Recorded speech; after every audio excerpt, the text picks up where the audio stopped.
आज की ये कहानी 28 अप्रैल 2022 की, यानी आज से 2 साल पहले की कहानी बेंगलुरु की।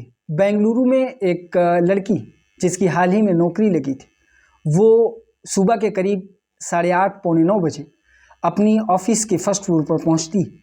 इसी बीच अचानक पीछे से एक लड़का दौड़ते हुए आता है और वो उस लड़की के सर पर एक लिक्विड डालकर फरार हो जाता है। असल में ये जो लिक्विड थी वो कुछ और नहीं बल्कि एक एसिड थी, तेज़ाब। जो एसिड अटैक करके लड़का वहाँ से फरार होने लगता है। इस बीच ये लड़की दर्द से चीखती है, चिल्लाती है। इस लड़के के सीने पर और पीठ के पीछे सर, ये सारी चीज़ें जलने लगी थी। जिसके बाद चीख को सुनते ही आसपास के जो लोग थे वो दौड़ते हुए आते हैं, लड़की को फ़ौरन करीब के हॉस्पिटल में पहुँचाते हैं। हॉस्पिटल में भी जब इस मामले को देखा गया तो वहाँ पर भी भगदड़ मच जाती और डॉक्टर्स इस लड़की को कंट्रोल करने की कोशिश करते हैं। जो इसके ऊपर एसिड अटैक हुआ था, उसके दर्द जो उससे सहे नहीं जा रहे थे, उसके ट्रीटमेंट के लेकर डॉक्टर्स एक स्पेशल डॉक्टर को भी बुलाते हैं, जिसके बाद इस लड़की का ट्रीटमेंट होता है। इसी बीच ये खबर पुलिस तक जाती है। पुलिस की एक टीम हॉस्पिटल आती है और ये फैसला करती है कि इस लड़की से पूछताछ करेगी। जबकि इस लड़की का मामला कुछ इस तरीके से था कि ये दर्द से बेहद ज़्यादा कराह रही थी और दर्द जो थी वो बर्दाश्त से बाहर था। इस वजह से डॉक्टर्स उसे कुछ इंजेक्शन भी दिए थे, जिसके कुछ वक्त के बाद जब लड़की को होश आता है तो वो हिम्मत करके पुलिस को उस एसिड अटैक करने वाले व्यक्ति का नाम बताती है। उस व्यक्ति का नाम था नागेश बाबू। नागेश बाबू का नाम जैसे ही पुलिस को आया तो फिर पुलिस की टीम उस लड़की से और जानकारी लेने की कोशिश करती, लेकिन इस लड़की की जो हालत थी वो काफ़ी ज़्यादा ख़राब थी। इस वजह से लड़की ने पुलिस से कहा कि बाकी की जानकारी परिवार के लोगों के पास मौजूद है, परिवार के लोग उस लड़की के बारे में जानते हैं, आप उनसे पूछेंगे तो आपको उस लड़के के बारे में सारी डिटेल मिल जाएगी। असल में ये जो लड़की थी वो बैंकिंग फील्ड की बहुत से एग्जामिनेशन को क्लियर कर चुकी थी और साथ ही एमकॉम कर रही थी। एमकॉम भी बल्कि उसका कंप्लीट हो चुका था और वो अपने चाचा के घर में रहकर पढ़ाई भी करती थी और साथ ही उसकी हाल ही में नौकरी भी लगी थी। जिसके बाद लड़की ने जब बताया पुलिस को कि बाकी की जानकारी परिवार के पास मौजूद है, आप परिवार से बात कर लें, वो उस लड़के की जानकारी दे देंगे, तो पुलिस की टीम लड़की के चाचा से मिलती है और उससे उस लड़के के बारे में जानकारी लेने की कोशिश करती है। चाचा लड़के के बारे में बताता है कि असल में वो जो लड़का है वो उसी के मकान में दूसरे हिस्से में किराए पर रहता है, यानी जिस बिल्डिंग में वो लड़की रहती थी उसी बिल्डिंग के दूसरे अपार्टमेंट में ये लड़का रहता था, जो कि किराए पर रहता था। और वो लड़का इसी बेंगलुरु के एक मार्केट में होलसेल रेडीमेड का कारखाना डाला था, जो कि वहाँ से रेडीमेड कपड़े की सिलाई होती थी और फिर वो मार्केट में बेचता था उसको।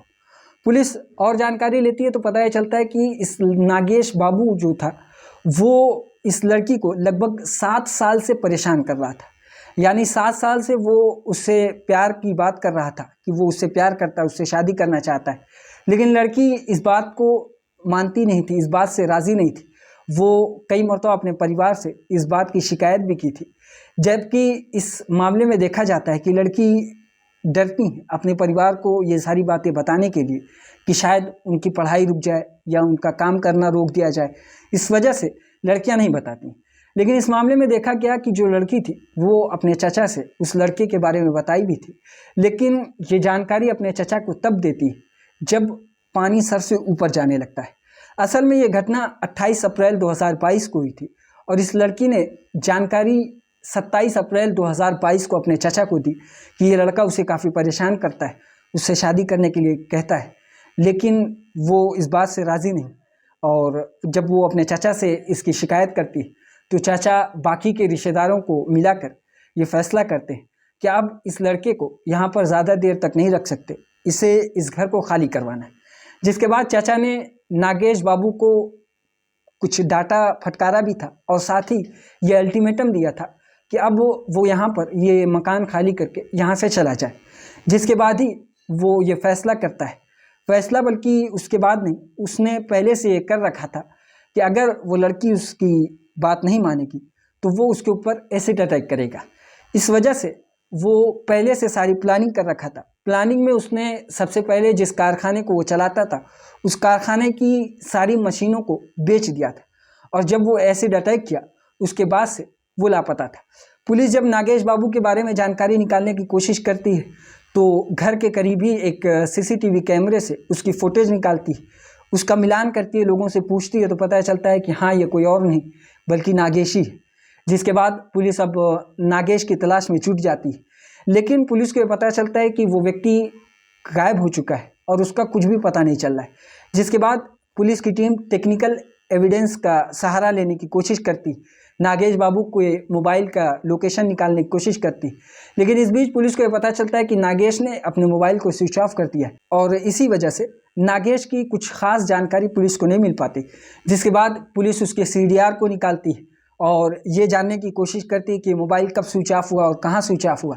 इस जानकारी में पुलिस को ये पता चलता है कि नागेश ने कर्नाटका और तमिलनाडु के बॉर्डर पर आखिरी मरतबा इस मोबाइल से बात की और उसके बाद से उसके मोबाइल स्विच ऑफ हो जाते हैं।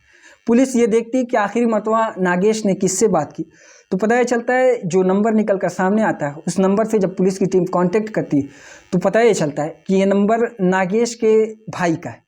पुलिस नागेश के भाई से बात करती है तो नागेश के भाई ने इस बात को कबूला कि हाँ उसने फ़ोन किया था, और फ़ोन कर उसने ये बताया कि उसने एक लड़की के ऊपर एसिड अटैक किया है, लेकिन इसके आगे की जानकारी वो नहीं दिया कि वो कहाँ पर है, बल्कि उसके भाई ने कहा कि उसने पूछा भी था, लेकिन उसने इस बात से इनकार कर दिया कि वो कहाँ है, वो ये नहीं बता सकता। जिसके बाद पुलिस की टीम और नागेश की जानकारी निकालने की कोशिश करती। इसी बीच कुछ दिन के बाद पुलिस को ये पता चलता है, लगभग 13 दिन के बाद, यानी 28 अप्रैल को ये घटना हुई।